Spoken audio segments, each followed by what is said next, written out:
Hello, everyone. Welcome to Vanna Chicagoland Stories, the podcast. I'm your host, Pete Costanis, and today's date is October 2nd, 2021. This episode is number 64, season 3, and we have an interesting show coming up. I will talk about two things. First, I will talk about a restaurant called Schuliens, and that was located on the north side at 2100 West Irving Park Road. And the second thing I will talk about is the 60th anniversary of the Dick Van Dyke Show.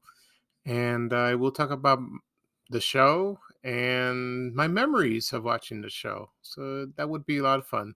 But first off, before I start, we'll go into commercial. And this program is brought to you by Hydrox Cookies from the Sunshine Company. And here's a commercial from 1966. Enjoy. These are cookies. Cookies are good to eat. Do you like cookies? I like cookies. Do you like this cookie? I like this cookie. This cookie is the perfect combination of delicious chocolate with just the right amount of vanilla filling. Do you know its name? Sunshine Hydrox? Which cookie is perfect as dessert or with your favorite desserts? Sunshine Hydrox. And which cookie is the original cream-filled chocolate cookie? Sunshine Hydrox. Anybody knows that. Okay, I am back. I hope you enjoyed that commercial for Hydrox cookies. I will talk a little bit about that product. When I was growing up, one of my favorite cookies was Oreos and also Chips Ahoy from the Nabisco company. But here's an interesting history about the Hydrox cookie. This was introduced before the Oreo. Hydrox was introduced in the United States in 1908, and the Oreo was introduced in 1912, and it was claimed it was an imitation of that, which is interesting if you see it that way. Then, as the years went on, the Oreo became very popular, and a lot of people perceived the Hydrox cookie as an Oreo off brand. Well, we'll see about that. The difference between like the Hydrox and the Oreo is, according to some sources, the vanilla filling was sweeter, and the cookie, the cookie part, the shell was crunchier and became less soggy milk. I wouldn't prove that because I wouldn't know. Hydrox, I've had it when I was a kid, and I liked them very much. It was less sweet than the Oreo, and the Oreos, I'm too addicted to them. I can eat like a whole pack of them in one sitting, with a big glass of milk. But right now I'm trying to be careful. And Hydrox was still around, and it was bought. It was in the Sunshine Biscuit Company. That's where they make them. And it was purchased by Keebler in 1996. And they replaced the Hydrox with a different formula called Droxys. And then in 2001, it was acquired by Kellogg, like the cereal company. And a couple years later, they removed Droxys, and then they brought it back.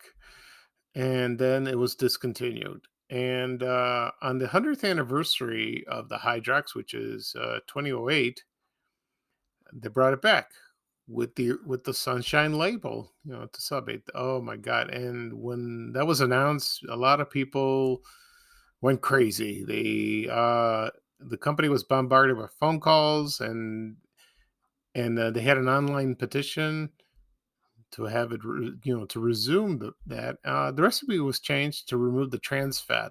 I can understand that, but I don't know if it tastes the same. And so then it was in business, and then they discontinued. I don't know and it was bought by the Leaf Brands company, but I don't know if it's on the market. I checked that on Amazon, and it wasn't available. So I don't know if they're still making it, which is a shame.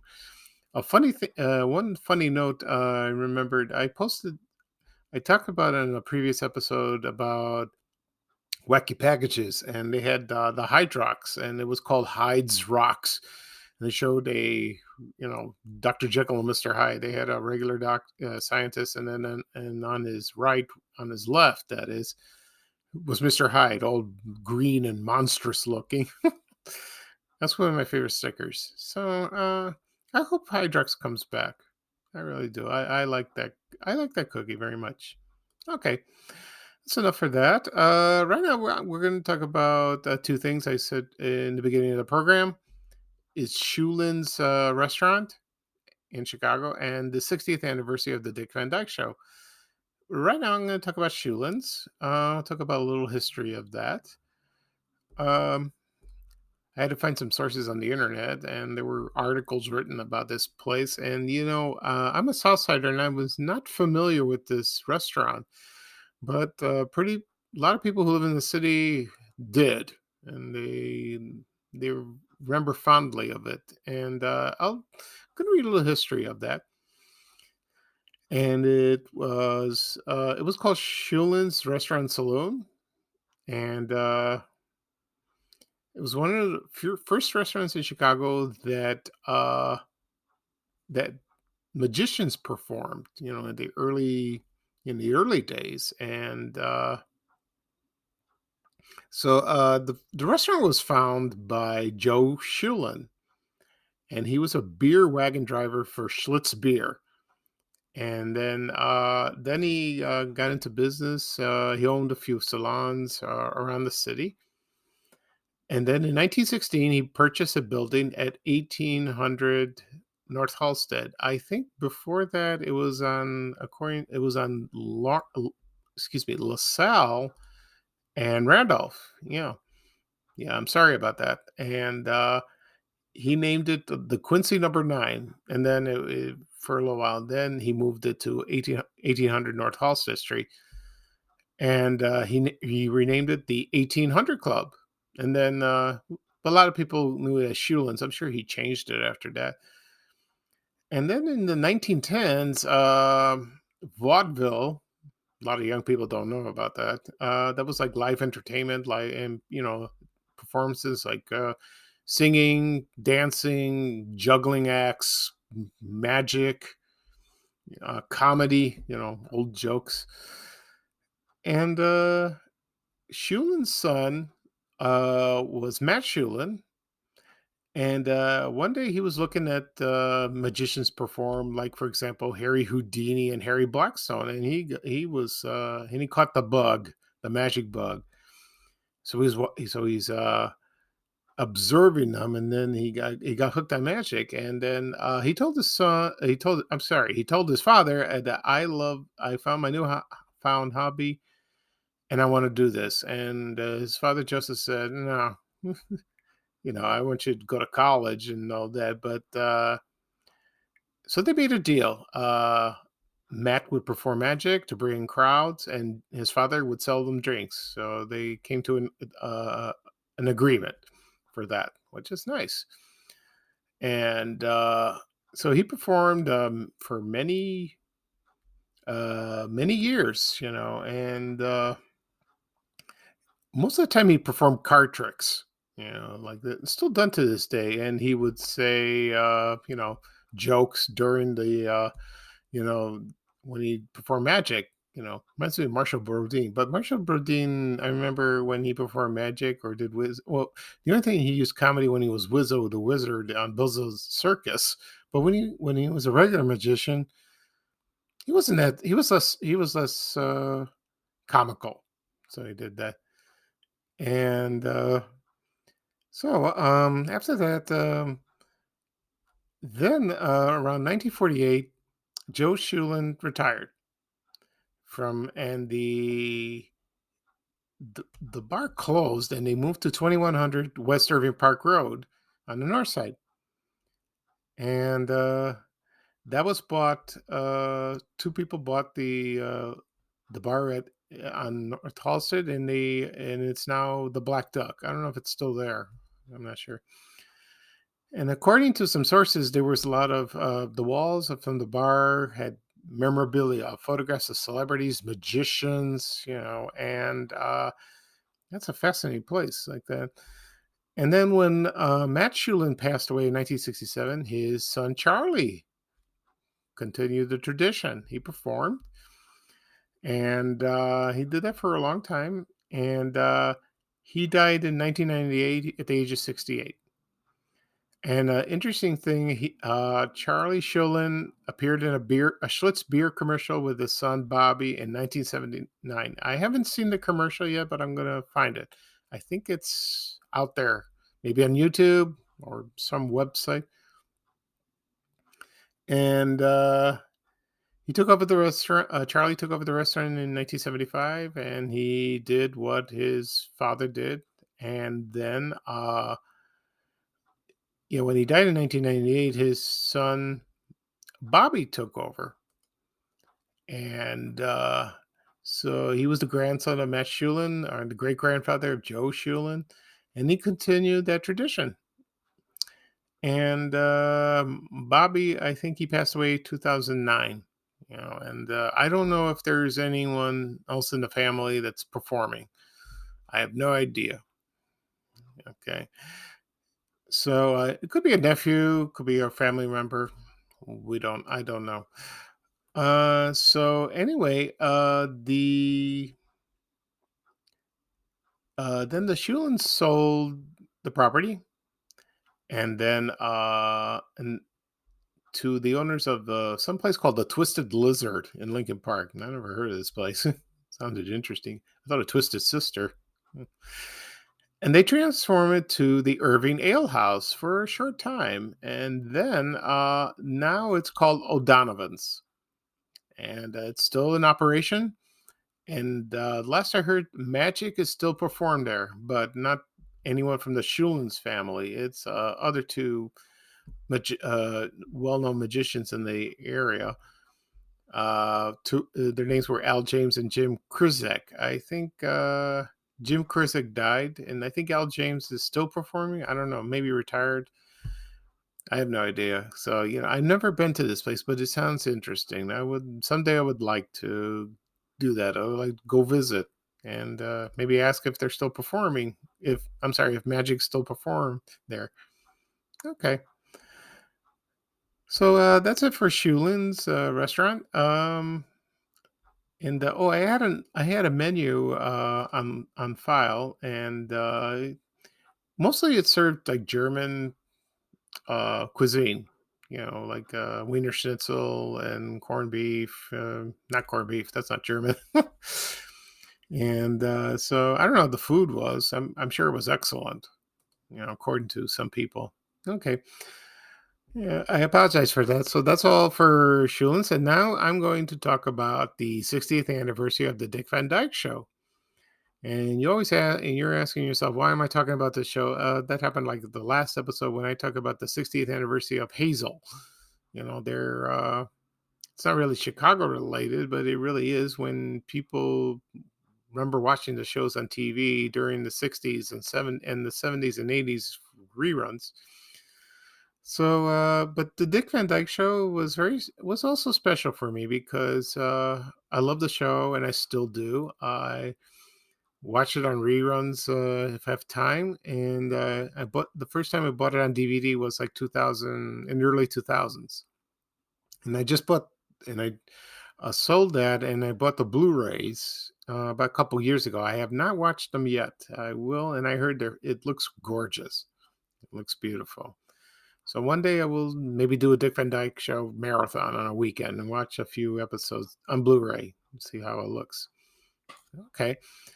Right now, I'm going to play the theme song of the Dick Van Dyke Show from season 1. This is not the most famous theme song that we all know. Da na na na na na. It's not that. This is the one they used first.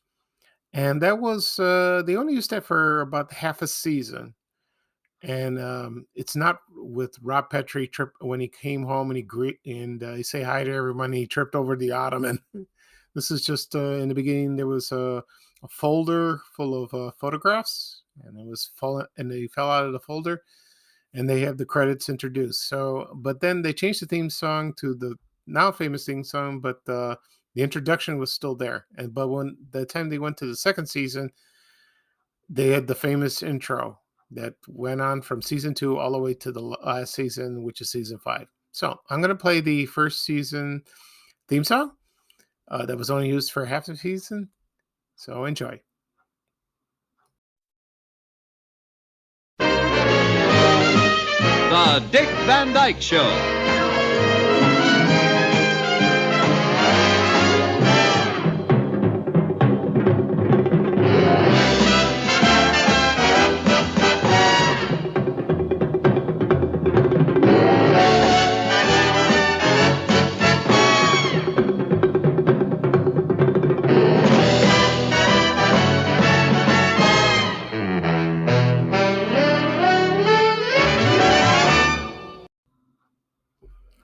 Okay, I'm back. I hope you enjoyed the intro of the Dick Van Dyke Show.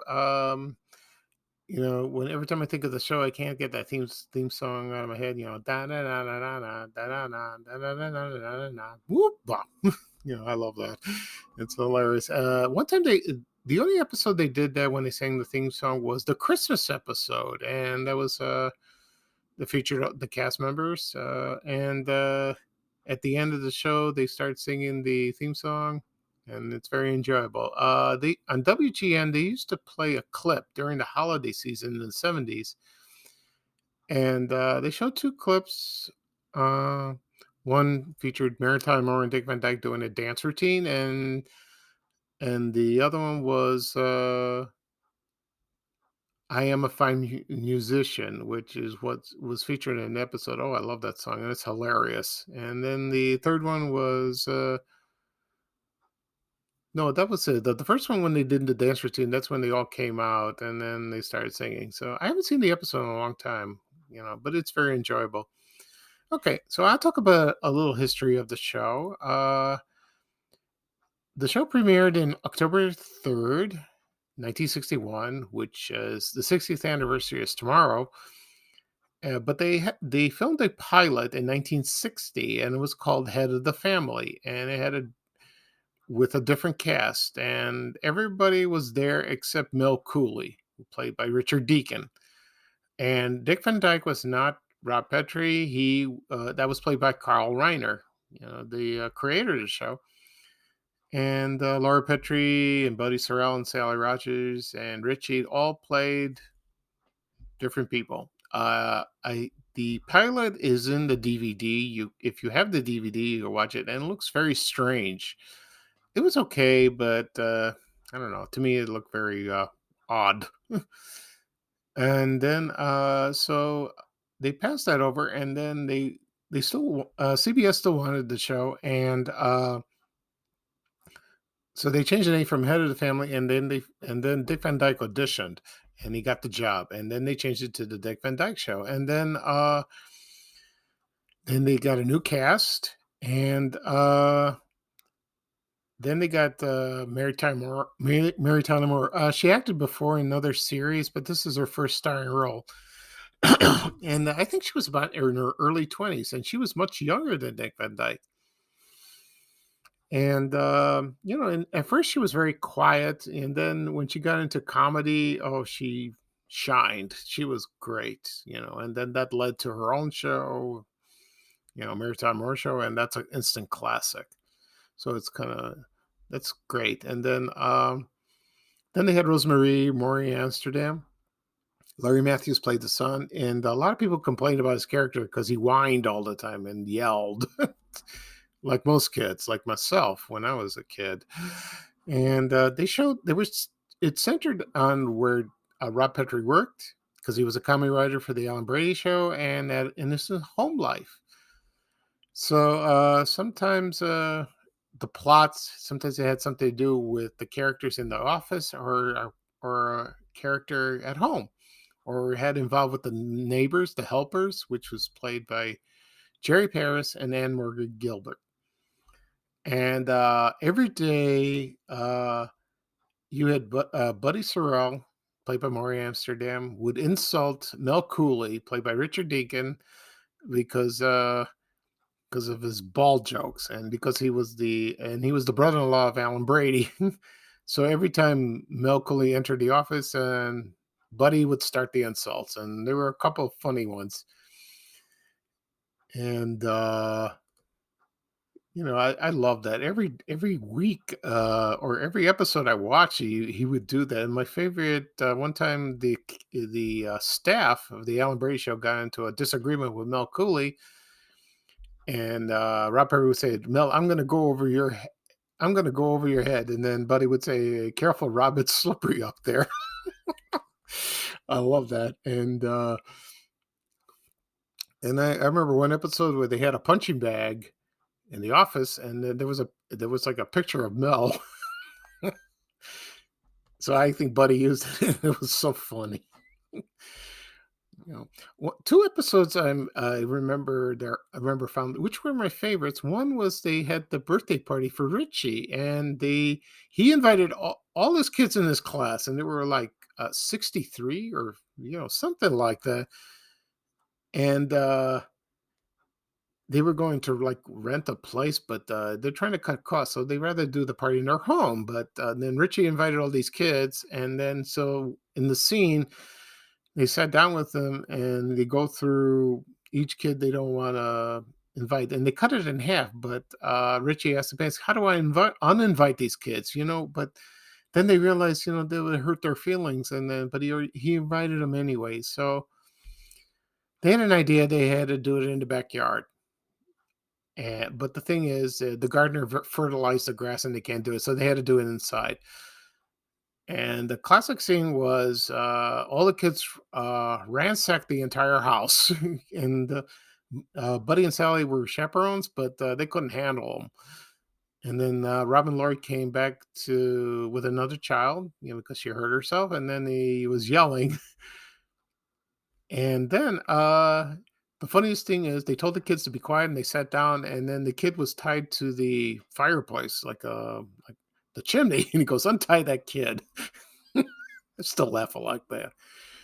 And so that was one of my favorite episodes. The funny thing about, well, not the funny thing, the sad thing about it, it was filmed about 4 days after President John F. Kennedy got assassinated, and they didn't show the episode. They showed the episode later, because it was country was in shock about his assassination. Excuse me. So that was one of my favorite. The other one was when they went into a lodge and it was haunted, and it was a joke, and because Mel Cooley was filming like a candid camera episode, and it was hilarious. Anyway, I'll go very quickly about my memories. The first time I saw Dick Van Dyke Show was on WGN Channel 9. It was at 6:30 in the evening, and that's where I saw it during the 70s. I would have dinner at 6, and then I would watch the show, and that's how I got hooked. And the WGN had a great comedy lineup in the afternoon. They had the Flintstones.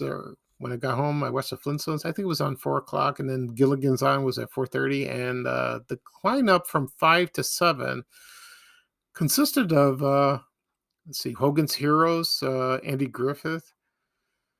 And it was like, then I Dream of Jeannie came in the early 70s, and Bewitched. So it was like I Dream of Jeannie, Bewitched, Andy Griffith Show, and then Dick Van Dyke. So Andy Griffith was on 5:30, then he moved it to 6. So Andy Griffith Show and the Dick Van Dyke Show between 6 and 7 was a classic hour of watching that. And that lineup lasted for a few years, and then more shows in syndication were added on Channel 9 as time went on. And then Dick Van Dyke went into Nick at Night in the 80s, and then now it's on MeTV. I think it is. I don't know. I haven't checked the lineup. So it's a classic show, and so I still love it. I still do. It's one of my top 5 favorites. I really love it. And so this weekend we'll celebrate the 60th anniversary of the Dick Van Dyke Show, and all the cast members have died. The only one who's alive, surprisingly, is Dick Van Dyke, and he's 95, 96, still kicking. God bless him, because he's a wonderful dancer and a great comedian. He's so agile. He had so good at agility. And Larry Matthews is still alive as Richie. So it's a shame they passed away, all of them, because they were talented people, good writing. Okay. So that'll be all for today. This is episode 64, season 3 of Vanishing Chicagoland Stories. I'm your host, Pete Costanes. I don't think I'll be doing a podcast tomorrow. I probably have to go somewhere. But one last note, Monday is my birthday, October 4th. And probably spend the day celebrating. I'll be 58 years old. Getting old. And I will probably do a podcast the day after on October 5th. And that should be a lot of fun. That would be episode 65. Oh, so many episodes I've done. Okay, so I'm signing off for this episode. And bye-bye for now for me. And here is Ray Rayner saying bye-bye for now. Take care, everybody, and have a good day. We have to go. Bye, bye, bye.